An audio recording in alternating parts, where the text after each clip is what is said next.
My daughter called me in the middle of the night, screaming, crying, begging for help. I'm a SWAT commander. Jacob Trujillo was more than just a SWAT commander. He was a father, and his children were his entire world. That's why his heart stopped when his daughter Cassie's name flashed on his phone late one night.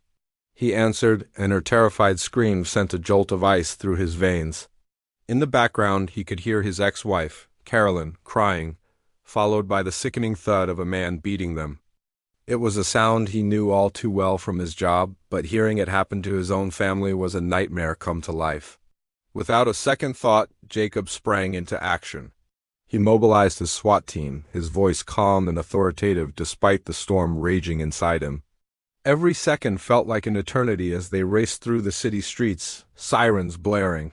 When they finally burst through the door, the scene was worse than he could have imagined.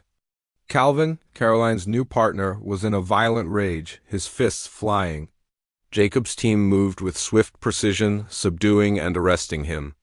As medics tended to Carolyn, Jacob rushed to his children, pulling them into a tight, protective embrace.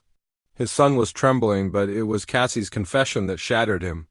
Through her tears, she admitted the abuse had started 2 weeks ago. 2 weeks?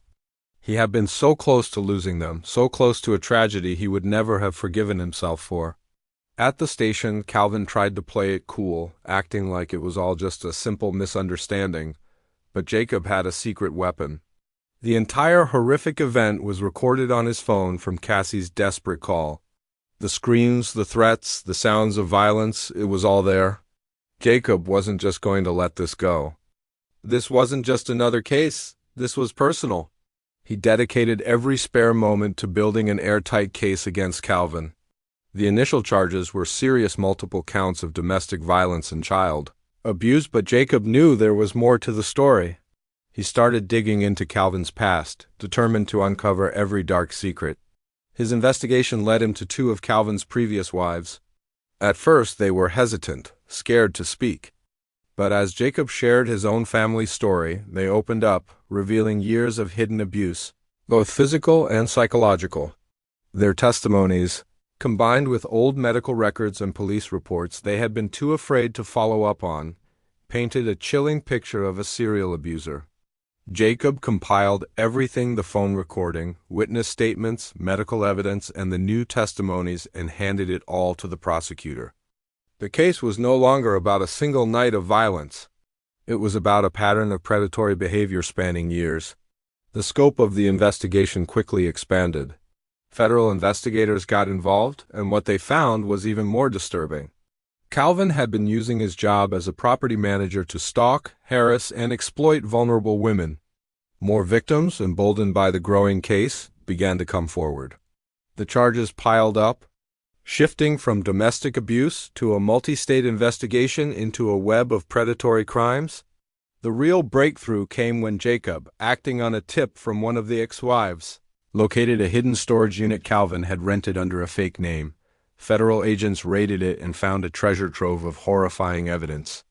There were photos, detailed records, and personal items taken from his victims' trophies of his cruelty. The contents of that unit led to new, even more severe charges, including crimes related to human trafficking. Calvin's reign of terror was finally exposed to the light. In the courtroom, Calvin tried to manipulate the jury, painting himself as the victim of a vindictive ex-wife and a vengeful cop. He shed crocodile tears and lied with a straight face, but his performance crumbled under the mountain of evidence. Jacob's children, his ex-wives, and a growing number of other women stood together, their collective voices creating a powerful and undeniable narrative of his depravity. The jury saw right through his act. He was convicted on every single count and immediately denied bail. The final sentence was a decisive victory for justice. Decades in federal prison, long enough to ensure he would never harm another person again. With Calvin locked away, Jacob's focus shifted entirely to his children. The road to healing was long and difficult. He took primary custody to provide a stable and safe environment. Therapy sessions slowly helped Cassie and her brother process their trauma, rebuilding the sense of security that had been stolen from them. Carolyn, for her part, began to confront the choices that had brought such danger into their lives. working to rebuild her own life and earn back her children's trust. Months turned into a year, and Jacob stayed informed about Calvin's status in prison. The details of his heinous crimes had spread among the other inmates, and he became a target. The predator was now the prey. Plagued by constant fear, Calvin's mind began to unravel. He suffered from severe paranoia and had several breakdowns, eventually landing him in the prison's mental health unit. When Jacob heard the news, he felt no sympathy. He saw it as the natural consequence for a man who had destroyed so many lives, but Jacob's mission wasn't over. He wanted to make sure predators like Calvin couldn't hide in the shadows anymore. Working with attorneys, victim advocates, and investigators, he helped create a comprehensive case study that detailed Calvin's methods of manipulation, control, and abuse. The study was published and distributed nationally, becoming a vital training tool for law enforcement to help them recognize the warning signs of serial abusers much earlier. Tucked into the report was a small handwritten note from Cassie. In it, she encouraged other kids who were being hurt to speak up and tell someone. Her brave words resonated deeply, helping countless other children feel less alone. Years passed. The legal battles and the darkness of the investigation faded into the background.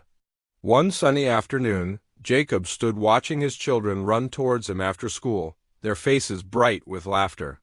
They were healing. They were happy. They were learning to trust the world again. Calvin was a distant memory, a broken man in a prison hospital, crushed by the weight of his own evil. Jacob looked at his kids, safe and sound beside him, and finally felt a sense of peace. He had learned that justice isn't always swift, but with patience, determination, and courage, it can prevail. He had fought for his family, for all the other victims, and for a future free from fear. And in the end, he had protected what mattered most. Thank you for watching. If you or someone you know is experiencing domestic violence, please reach out for help.